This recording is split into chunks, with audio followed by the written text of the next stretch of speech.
şu ana kadar elde ettiğimiz sonuçları birazdan bir sunum halinde sizlerle paylaşıp sizleri bilgilendireceğiz.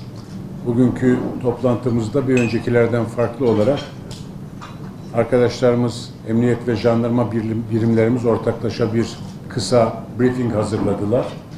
Orada bir takım rakamlar, sohbet havasında inşallah programımızı tamamlamış olacağız.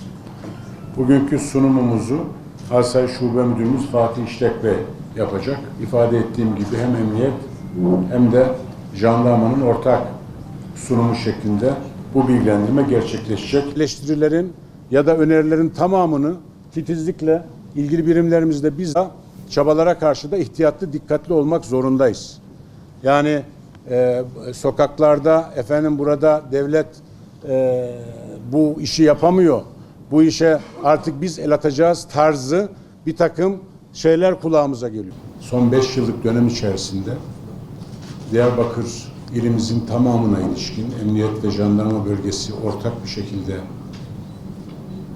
ele alınarak son 5 yılın asayiş, güvenlik, suçlar, suç tipleri bütün yönleriyle ve istatistik bilgileriyle beraber ortaya konmuş oldu. Şimdi bir genel değerlendirme yapmak gerekirse sunumda da hep beraber gördük. Özellikle son birkaç yıl içerisinde daha da belirgin bir şekilde istatistiklerde görülüyor ki Diyarbakır ili genelinde asayiş olayları bütün kategorilerde yıllar itibariyle bir düşüş eğiliminde. Ve bu düşüşe paralel olarak da meydana gelen asayiş olaylarının aydınlatılma oranları yükseliş eğiliminde.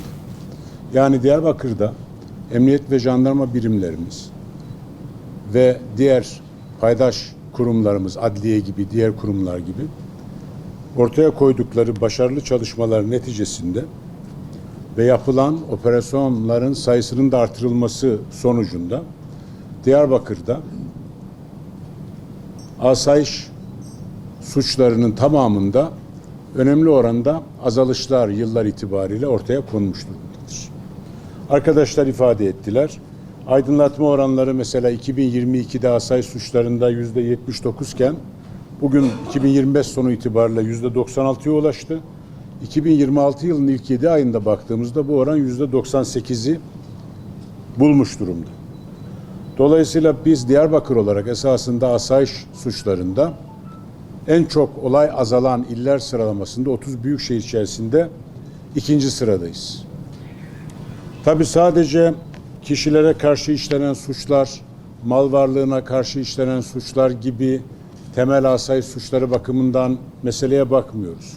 Aynı zamanda işte toplumu daha çok rahatsız eden tehdit, kurşunlama, organize suçlar, uyuşturucu ve trafik gibi diğer başlıkları da çok yakından takip ediyoruz. Esasında Sayın İçişleri Bakanımızın başkanlığında biz çok sıklıkla il valileri, il emniyet müdürleri, il jandarmaları, jandarma teşkilatı, komutanları bir araya gelerek il bazlı, 30 büyükşehir ağırlıklı olarak bir araya geliyoruz. İl bazlı bu değerlendirmeleri yapıyoruz. Örnek uygulamalarımızı orada da paylaşıyoruz. Diğer illerin yaptığı bazı uygulamaları biz de öğrenmiş oluyoruz. Ve esasında bir toplu mücadele Sayın İçişleri Bakanımızın koordinasyonunda zaten yapılıyor. Bu manada Diyarbakır 30 büyük şehir içerisinde asayiş ve güvenlik anlamında en iyi durumda olan illerden bir tanesidir. Şimdi uyuşturucu konusu ve bu kurşunlama konuları çok sık gündeme geliyor. Bunlara bir parantez açmak istiyorum. Uyuşturucu ile ilgili bütün gücümüzle, bütün varlığımızla sahadayız. Bir taraftan arz kısmı yani bu kenevir meselesinin üzerinde hassasiyetle ağırlıklı jandarma bölgemizde duruyoruz. Bir taraftan da işte bunların baronları da dahil olmak üzere torbacılara kadar inen bir silsilede bunun çocuklarımıza, gençlerimize, insanlarımıza ulaşmasını engellemeye çalışıyoruz. Ama Bir diğer boyutu da bu işin sosyal boyutu ve bu yönüyle de diğer kurumlarımız, yani İl Milli Eğitim Müdürlüğü, Sosyal Hizmetler İl Müdürlüğümüz, Müftülüğümüz, Gençlik Spor İl Müdürlüğümüzle birlikte YİKOP üzerinden de desteklediğimiz bazı projelerle önleyici anlamda, yani çocuklarımızın, gençlerimizin bu illete hiçbir şekilde bulaşmaması için yoğun bir proje faaliyeti yürütüyoruz. Bu komple önemli, kapsamlı bir çalışmadır. Bu manada işte jandarma bölgemizde arkadaşlar ifade ettiler. Biliyorsunuz bizim ağırlıklı olarak kuzey ilçelerimizde bu Hint keneviri meselesi uzun yıllardan beri maalesef bir sorun olarak devam ediyordu. Ama son birkaç yıl içerisinde hakikaten çok dev operasyonlar yaptık. Yani binlerce jandarmamızın, korucumuzun katıldığı operasyonlar gerçekleştirdik. Ve şu anda çok ciddi bir azalma var ekim alanları itibarıyla. İşte geçen sene, daha doğrusu 2024 yılında ben burada göreve başladığımda yıllık 70, 80, 90 milyon kök Hint keneviri yakalıyorduk. Fakat şimdi bu sayı mesela geçen sene ilk 7 aylık dönemde 36 milyona düşmüştü. Yıl sonu itibariyle herhalde 45-50 milyon civarında bir şeydi.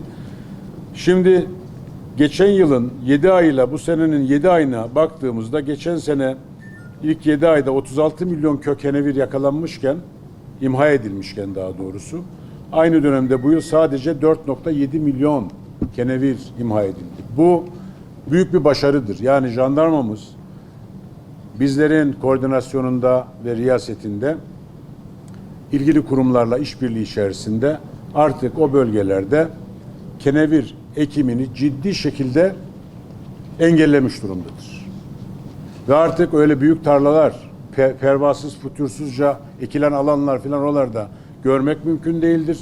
Daha dağlık alanlarda, çok daha küçük yerlerde, hatta seralarda, hatta saksılarda bu faaliyetlere devam edilmeye çalışıldığını, işte bir takım başka alanlara doğru kaymalar olduğunu, hatta emniyet bölgesinde, Hevsel bahçelerinde işte bizim nehir, Dicle Nehri'nin bazı bölgelerine kadar bu işin böyle gizli saklı yapılmaya çalışıldığını görüyoruz. Ve bu konuda çok kararlıyız. Allah'ın izniyle bu operasyonlarımız artarak devam edecek. İl Jandarma Komutanımız neredeyse haftanın 2 gününü kuzey ilçelerinde geçiriyor. Oralardaki operasyonları koordine ediyor ve bizi sürekli bilgilendiriyor.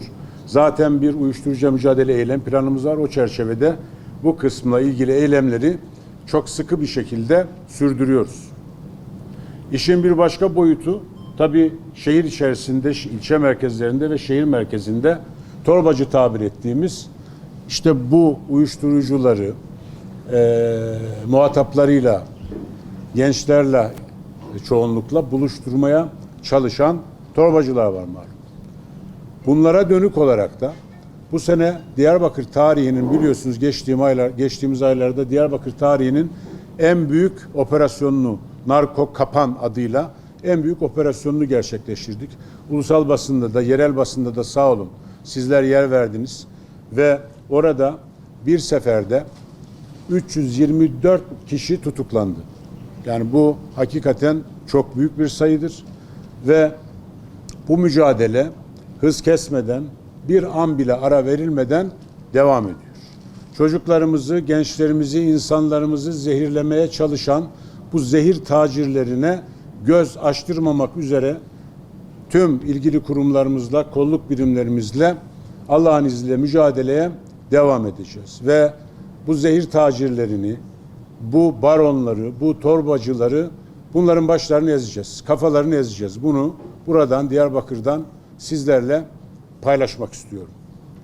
Değerli arkadaşlar, tabii bu kurşunlama hadiseleri meselesi var. Malum Diyarbakır'da zaman zaman gündem oluyor. İşte tehditle para isteme, tabiri caizse tırnak içerisinde çökme diye tabir edilen bazı şikayetler, yakınmalar var. Bunlar bize de geliyor elbette. Çok yakinen takip ediyoruz. Biraz önce değerli müdürümüz sunumunda ifade etti. Bu sene kurşunlama hadiselerinde geçen senenin aynı dönemine göre %17 mi demiştiniz? O civarda bir azalma var sayı itibariyle. Şimdi burada her kurşunlama hadisesinin sanki bir organize işmiş gibi, bir önceden bir örgüt tarafından planlanmış, işte o şekilde uygulanmış gibi algılanmaması gerekiyor. Ben bunu özellikle altını çizerek ifade edeyim ki meydana gelen kurşunlama hadiselerinin yarısından fazlası esasında tamamıyla ikili anlaşmazlıklardan kaynaklanıyor. Yani alacak verecek meselesinden kaynaklanıyor. Çok az bir kısmı gerçekten bu ismi kamuoyunda korku yaratan bir kısım organize suç örgütlerinin ismi kullanılarak yapılıyor. Dolayısıyla çok az bir kısmı böyle. Bunlardan da hiçbir tanesi kuvveden fiile geçmiş filan değil. Yani bu tehditlerin sonucunda çok şükür öyle bir olay gerçekleşmesi de söz konusu olmadı. Dolayısıyla sizlerden istirhamım basın mensuplarımız olarak kamuoyuna sizlerin vasıtasıyla şunu aktarmak isterim ki Diyarbakır'daki bu kurşunlama hadiselerinin kahir ekseriyeti organize suçların dışında kişisel anlaşmazlıklar, çeşitli aile içi veya şirket içi ticari faaliyetler ve anlaşmazlıklardan ağırlıklı olarak kaynaklanıyor. Çok az bir kısmının organize suç örgütleriyle ilişkisi var. Ama az önce ifade ettiğim gibi bunların da hiçbir tanesi esasında bir çok şükür bir kuvveden fiile dönmüş bir eyleme dönmüş değildir. Bu manada konuyu şuraya getireceğim. Yani Diyarbakır'da son dönemde bazı meslek odaları ve sivil toplum kuruluşları da bunları dile getirmeye başladılar. Efendim Diyarbakır'da sokaklar çetelere emanet. Şimdi bu çok ağır bir söylem. Biz bunu asla kabul etmiyoruz. Biz Diyarbakır'ın her bir noktasına, her bir zerresine devlet olarak, kolluk kuvvetleri olarak hakimiz ve elimizden gelen gayretle biraz önce arkadaşlar sundular. Ortaya koyduğumuz performansı da sizlerle gerçek bir şekilde, gerçek rakamlarla paylaştık. Dolayısıyla Diyarbakır'da asla ve kata böyle bir durum söz konusu değildir. Böyle bir algıyı oluşturmak isteyenler var. Bizce malum bazı çevreler Diyarbakır'da sanki devlet kolluk kuvvetleri alanda bile isteye bu suçların işlenmesine müsaade ediyor. İşte uyuşturucuya müsaade ediyor. Kurşunlamalara, tehditlere, çetelere çok dokunmuyor, biraz göz yumuyor gibi bir algı oluşturulmaya çalışılıyor. Bu malum çevreler, bizce malum bunlar. Bunu biliyoruz. Bu hikaye, bu şehir daha önce de bunları çok dinledi, çok duydu. Bunların gerçekle uzaktan yakından alakası yoktur değerli arkadaşlar. Biz az önce de gördünüz, bütün alanlarda Türkiye'de suçla ve suçluyla mücadelede en etkili, performansı en yüksek illerden bir tanesiyiz. Ve memnuniyetle ifade edelim ki Diyarbakır şu anda Türkiye'de kendine benzer iller içerisinde huzur ve asayiş bakımından en iyi illerden, en iyi şehirlerden bir tanesidir. Biz bir turizm şehriyiz. Turizmde iddialı olmaya aday bir şehiriz. Biz bir sanayi şehri olma yolunda hızla ilerliyoruz. Bizim çok geniş tarımsal arazilerimiz var. Çok büyük tarımsal faaliyetler var. Bu şehirde sanki huzur ve güvenlik sarsılıyormuş gibi bir algı oluşturmaya çalışılması bu şehre ihanettir. Bu doğru olmaz.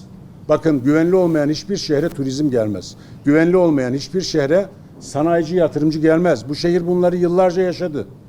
Biliyorsunuz bunları, terör dönemlerinde bu sıkıntıları sizler yaşadınız. Şimdi aynı şeyleri bu sefer başka bir zeminde tekrar pişirip ortaya konmasını da ben çok maksatlı olarak değerlendiriyorum.